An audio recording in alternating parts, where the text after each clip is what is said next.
Are you anxious about coding op reports? Well, in this video, I'll give you some tips on the appropriate way to attack those lengthy op reports that may be causing you the anxiety.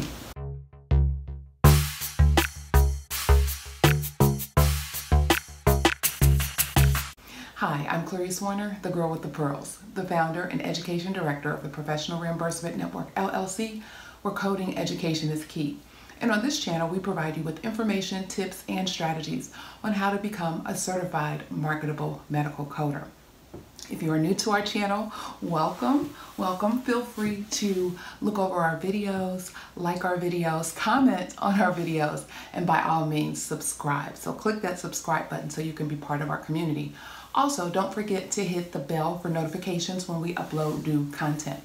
So today I just want to talk a little bit about op reports, and I've had a couple students come to me and tell me that they get nervous. It's one thing to code, the couple of lines, but to see a full-fledged op report, they really get nervous. And so I wanted to kind of dedicate this video to them and provide them some information and tips on how to attack that op report. So the first thing is that you want to review the header of the report. And so what did the provider say was performed and why? If you kind of take it, remember, inch by inch, life is a cinch. If you take it in smaller increments, that huge op report with the 600 words won't be as daunting.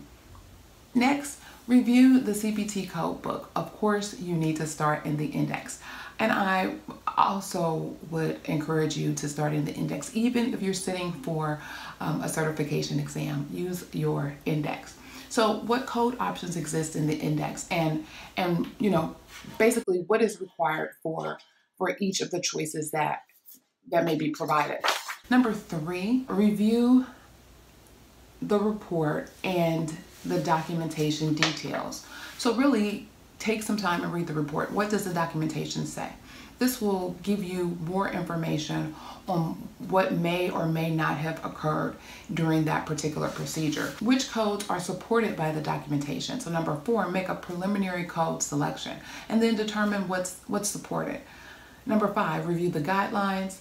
Are there other services to report separately? Is there anything missing? Again, taking a look and reading your CPT guidelines will help you determine your correct code selection. Review any policies and eliminate the extras.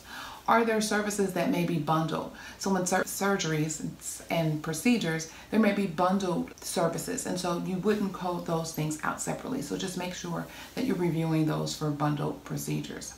And then, are modifiers necessary? Do the codes alone tell the full story of the services provided? If not, there's an opportunity to add a modifier. So again, make sure that you take to heart some of these quick tips that will help you be successful in reviewing the lengthy op report and coding them appropriately. Hopefully that was helpful for you. If you have any questions or concerns or have any other things that you can add, please list them in the comments below. I'm Clarice Warner, the girl with the pearls, the founder and education director of the Professional Reimbursement Network, LLC, where coding education is key, providing you with information, tips, and strategies on how to become a certified marketable medical coder, reminding you to be safe, be kind, and don't wish for it, work for it. Until next time, take care.